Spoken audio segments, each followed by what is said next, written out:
नमस्कार प्रिय विद्यार्थियों, वीके नॉलेज इलेक्ट्रिकल में आप सभी का स्वागत है। वैकेंसी न्यूज़ अपडेट लेकर एक बार फिर उपस्थित हूं दोस्तों। वैकेंसी बहुत शानदार है, एक एक पॉइंट पर आपके साथ चर्चा करूंगा। इस भर्ती से जुड़े हर सवाल का जवाब आपको इस वीडियो में मिलेगा, ऐसा मेरा मानना है। कंप्लीट वीडियो लास्ट तक ज़रूर देखना। कौन कौन अप्लाई कर सकता है, क्या क्राइटेरिया रखा गया है, सिलेक्शन की प्रोसेस कैसी होगी, सिलेबस क्या रहेगा, और ख़ास तौर से सिलेबस में डीसी मोटर जनरेटर को लेकर बड़ा कन्फ्यूजन है कि वो आएंगे कि नहीं आएंगे, क्योंकि ऑफिशियल सिलेबस जारी हुआ है। विस्तार से बात करेंगे, पूरा कंप्लीट वीडियो आप लास्ट तक ज़रूर देखना। कौन कौन अप्लाई कर सकता है, ऑल इंडिया या कहाँ से, क्या क्राइटेरिया रखा गया है, बोनस अंक, और वो सारी बातें करेंगे। कंप्लीट वीडियो देखना। चैनल से पहली बार जुड़े हैं तो चैनल सब्सक्राइब कर लीजिए। इसी तरह के अपडेट और न्यूज़ नोटिफिकेशन इस चैनल पर हम आपको प्रोवाइड करवाते हैं। इस वीडियो के डिस्क्रिप्शन में लिंक दिया हुआ है, हमारा एंड्रॉयड ऐप डाउनलोड कीजिए। हर मंडे ऐप में प्री प्रैक्टिस टेस्ट उपलब्ध करवाते हैं, आप उसे भी अटेंड कर सकते हैं। लास्ट मंडे को जो पेपर हुआ था टेस्ट, वो अभी भी एक्टिव है, तो आप अभी ऐप डाउनलोड करेंगे तो भी आपको वो टेस्ट देखने को मिल जाएगा। दोस्तों, वैकेंसी हरियाणा एसएससी की है। हरियाणा सिर्फ लाइनमैन नहीं बोलना है, हरियाणा एसएससी की ग्रुप सी पोस्ट की है, जहां आईटीआई वालों के लिए भी वैकेंसी है। कौन सी गुरुजी? Electrician, assistant lineman, shift attendant, 3 पदों पर वैकेंसी है। पूरी डिटेल से बताएंगे पद कितने हैं और सारी जानकारी देंगे। फर्स्ट ऑफ ऑल मैं बता दूं इसमें मोटा मोटी कि कौन भर सकता है, और वो बाद की बातें जो आगे और समझना है उससे पहले। First of all, Haryana SSC ने यानी हरियाणा सरकार ने एक एग्ज़ाम लिया था, सीईटी कॉमन एंट्रेंस टेस्ट के नाम से, कॉमन एलिजिबिलिटी टेस्ट के नाम से, समान पात्रता परीक्षा। नवंबर 6 और 7 नवंबर 2022 में हुआ था, शायद आपने दिया हो तो याद रखें। अगर हरियाणा एसएससी के द्वारा आयोजित सीईटी आपका पास है तो आप भर पाएंगे, चाहे आप पूरे भारत में किसी भी राज्य से बिलोंग करते हैं, लेकिन सीईटी पास है तो। यदि सीईटी पास नहीं हुआ तो फिर आप हरियाणा से हैं तब भी नहीं भर पाएंगे। पहला पॉइंट, एक बात समझ गए होंगे, सारे भर पाएंगे जिनका सीईटी पास है, ठीक है। हालांकि कुछ और क्राइटेरिया है, वो बाद में बात करेंगे। ये क्या पूरा प्रोसेस क्या है? दरअसल इसमें केवल और केवल आपसे सीक्वेंस मांगा जा रहा है कि आपको पहले लाइनमैन लेना है कि शिफ्ट अटेंडेंट लेना है, यानी किस में भरना है, वो भी मैं पूरा बताऊंगा कहाँ भरना है। अभी देखो, इसका ऑनलाइन एप्लीकेशन 16 मार्च 2023 से स्टार्ट होगा। अभी स्टार्ट नहीं हुआ है, 16 मार्च से होगा, और 5 अप्रैल इसके लिए लास्ट डेट रहेगी। अभी आप जो फॉर्म भरेंगे इसके लिए आपको किसी भी प्रकार की फ़ीस नहीं देनी है, क्योंकि फ़ीस आपने सीईटी फॉर्म अप्लाई करते समय दे दिया था। 2 बड़ी बातें यहाँ से समझ में आ गई। इस एडवर्टीजमेंट या नोटिफिकेशन में और कोई चीज़ आपके लिए समझने वाली नहीं है। फिर दूसरे पन्ने पर आपको ले चलूँगा मैं। और हरियाणा लाऊँ एवं बढ़िया मौक़ों को नियाणो था रखना, ठीक है ना। दिखा दो दुनिया को कितना पोटेंशियल है, अदरवाइज़ फिर बेरोज़गारी का ठप्पा तो लगा ही रहेगा। मौका आता है देखो, और मौके का फ़ायदा आपको उठाना पड़ेगा, और ये केवल आप ही कर सकते हैं। देखो, सिलेक्शन में अगर आप अदर स्टेट से है ना, तो भी आपके लिए एक पॉइंट थोड़ा सा यहाँ पर लैक ऑफ रहेगा, मैं बताऊँ, यानी कमी बोल सकते हो। आप अगर 100% पेपर सोल्व भी कर लेंगे तो भी आपके अधिकतम नंबर 97.5 पे बनेंगे, क्योंकि 2.5% नंबर हरियाणा वाले बच्चों को बोनस के तौर पर मिलेंगे कि अगर उसकी फैमिली में कोई भी सरकारी नौकरी में नहीं है, या कोई फीमेल विडो है, डिवोर्स्ड है, इस तरह के 2.5% किससे मिलेंगे? सामाजिक, आर्थिक और अनुभव, 3 आधारों पर मिलेगा। मैक्सिमम 2.5% ही, यानी अगर आप सोशियो और इकोनॉमिक, सामाजिक और आर्थिक 2 क्राइटेरिया भी पूरा करते हैं तो इसका मतलब ये नहीं कि आपको 5% मिलेगा, मिलेगा 2.5% ही। जैसे अब राजस्थान से किसी बच्चे ने मान लो कि सीईटी क्लियर किया हुआ है, और वो अगर यहाँ भरना चाहे तो 97.5 नंबर उसके मैक्सिमम आ सकेंगे, उसको ये 2.5% वाला बोनस नहीं मिलेगा। और उसके बाद में देखो भैया, ये रहा एग्ज़ाम का पैटर्न। नेगेटिव मार्किंग है भी और नेगेटिव मार्किंग नहीं भी है। ये बहुत अच्छा कदम है हरियाणा सरकार का। मैं चाहता हूँ कि इस तरह का कदम सभी सरकारों को उठाना चाहिए। क्या है नेगेटिव मार्किंग? देखो, राजस्थान की तरह 5 ऑप्शन आएंगे।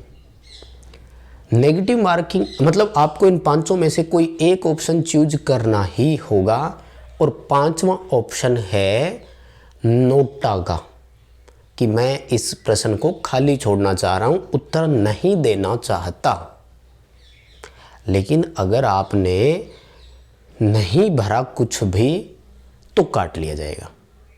यानी वैसे नेगेटिव मार्किंग नहीं है, लेकिन अनअटेम्प्टेड छोड़ दिया, 5 में से कुछ भी नहीं भरा तो नेगेटिव मार्किंग है। ध्यान से समझना, ये बहुत बड़ी बात है। और नेगेटिव मार्किंग भी बहुत बड़ी है, पूरे क्वेश्चन को उड़ा देंगे। देखो तो सुन लो सारी बात, ये रहा पूरा। ऑफलाइन ही पेपर होगा, OMR बेस्ड। हरियाणा SSC अभी भी ऑफलाइन ही पेपर लेते हुए आ रही है। दिखाई तो दे ही रहा है, शायद बड़ा करने की, जूम करने की ज़रूरत नहीं है। और क्या क्या चीज़ें हैं वो बता दूं मैं आपको। There shall be no negative marking for wrong answer. इसलिए फिर उत्तर ही करने का प्रयास करें ना, 5वां ऑप्शन तो भरने की ज़रूरत ही नहीं है। मैं ये कहता हूँ कि 5वां ऑप्शन हम क्यों भरें जब नेगेटिव मार्किंग ही नहीं है, तो 4 में से ही भरें ना, ताकि सही होने का तो चांस रहे। ठीक है, 100 क्वेश्चन होंगे, लेकिन 0.975 का एक क्वेश्चन होगा। कैंडिडेट को वो कह रहे हैं कि आपको एक ऑप्शन दिए गए 5 में से भरना ज़रूरी है, और ठीक है, और फिर extra 5 minute given to mark 5th option candidate, है ना। कोई ज़रूरी नहीं है ज़्यादा, इसका कोई मतलब नहीं है, 5 मिनट एक्स्ट्रा देंगे। और यहाँ देखो ये रहा, इन्होंने डार्क भी कर दिया भाई, इससे ज़्यादा तो कोई आपको क्या ही समझाएगा। सही बात है। अगर 5 में से आपने कोई भी ऑप्शन नहीं भरा तो 0.97 आपको काट लिया जाएगा अनअटेम्प्टेड क्वेश्चन का। ध्यान से सुनिएगा, क्वेश्चन गलत कर दिया तो कोई नंबर नहीं कटेंगे, लेकिन नहीं अटेंड नहीं करके आए तो कट जाएगा। तो फिर ये ध्यान रख लेना बस, ठीक है। और कुछ नहीं है, बस सिलेबस ये कह रहे हैं कि हमने जारी कर दिया, और बाकी सब चीज़ें ठीक है, और इसमें कोई इशू है नहीं। सोशियो और इकोनॉमिक क्राइटेरिया किसको मिलेगा? तो केवल हरियाणा वाले बच्चों को मिलेगा, और वो उनको पता भी है। ठीक है, हम तो क्या फिर ऑल इंडिया के हिसाब से ही बात करते हैं, है ना। और फॉर्म कैसे अप्लाई करना है, इसके सिंपल सा है कि जब लिंक एक्टिवेट हो जाएगा तो आपको फॉर्म भरना है, और फॉर्म भरते समय क्या करना है, पोस्टों की प्रेफरेंस चयन करनी है। तो वो कैसे करनी है मैं आपको एक और नोटिफिकेशन है उसमें से बता देता हूँ, आ जाओ। ठीक है, एक और दूसरा नोटिफिकेशन है। देखो भाई, ये है वो दूसरा एक और, जिसमें पूरी जानकारी हमें दी गई है, और एक एक पद की जानकारी पर अपन चर्चा कर लेते हैं। फर्स्ट ऑफ ऑल ध्यान से सुनना, 10th में संस्कृत या हिंदी में से एक सब्जेक्ट होना ज़रूरी है। यदि नहीं है तो प्रॉब्लम हो जाएगी। हालांकि इन्होंने लिखा है मैट्रिक और हायर एजुकेशन, यानी आगे भी आपने ऑप्शनल सब्जेक्ट के रूप में कभी चयन कर लिया हो तो भी बढ़िया काम है। और होता ये जनरली, हिंदी तो किसके नहीं होगा, 10th हिंदी बिना कहाँ होती है। हाँ, संस्कृत एक थर्ड लैंग्वेज होती है, उसकी जगह हो सकता है आपने पंजाबी या उर्दू ले रखा हो, लेकिन हिंदी तो सबके पास है ही ना। ये पहला क्राइटेरिया है, ध्यान रख लेना, अगर नहीं है तो प्रॉब्लम होगी। एज 18 से लेकर 42 वर्ष है जनरली, 2 कैटेगरी को अगर छोड़ दें तो, लेकिन ITI वालों के लिए जो है उसमें 18 से 42 है सभी के लिए। और ये जो क्राइटेरिया है ये अनरिजर्व के लिए है। जैसे अब राजस्थान वाले ने, किसी ने CET पास कर रखा हो तो 42 साल तक एज वाला भर सकता है, कोई प्रॉब्लम नहीं है। हरियाणा में अगर आप है तो फिर आपको और इसमें जो रिजर्वेशन के तहत छूट मिलती है वो सारी की सारी छूट आपको यहाँ पर मिल जाएगी। अब आ जाओ भाई, बात कर लेते हैं पोस्ट के लिए पद कितने कितने हैं, क्वालिफ़िकेशन क्या है, और अगर भरना चाहें आप तो आपको कैसे कैसे भरना है, किसको प्राथमिकता देवें, मेरा क्या सुझाव है, वो भी मैं आपके सामने रख देता हूँ। देखो, ITI वालों के लिए कैटेगरी यहाँ से शुरू होती है 176 से, ठीक है। ITI वालों के लिए कैटेगरी यहाँ से शुरू होती है, कहाँ से, 176 से। कहाँ तक है गुरुजी? 189 तक। क्वालिफ़िकेशन क्या क्या है ध्यान से सुनो, सबकी लगभग कॉमन ही क्वालिफ़िकेशन है, फिर भी थोड़ा याद रख लेना। 10th में हिंदी के साथ में पास आउट हो, ITI इलेक्ट्रीशियन में आपका डिप्लोमा, इन्होंने डिप्लोमा लिख दिया, ITI ही होता है वो, कोई बात नहीं। 1 year experience as an electrician. Post number 176 में 1 साल का अनुभव ज़रूरी है। इसी तरह से पोस्ट नंबर 77 में देखो 2 वर्ष का ITI मैट्रिक के साथ हो चलेगा या वोकेशनल हो तो भी चलेगा, और CET जो है वो कंप्यूटर वुड भी कंडक्ट, वो कोई बात नहीं, इन्होंने बताया कि कैसे पास करेंगे।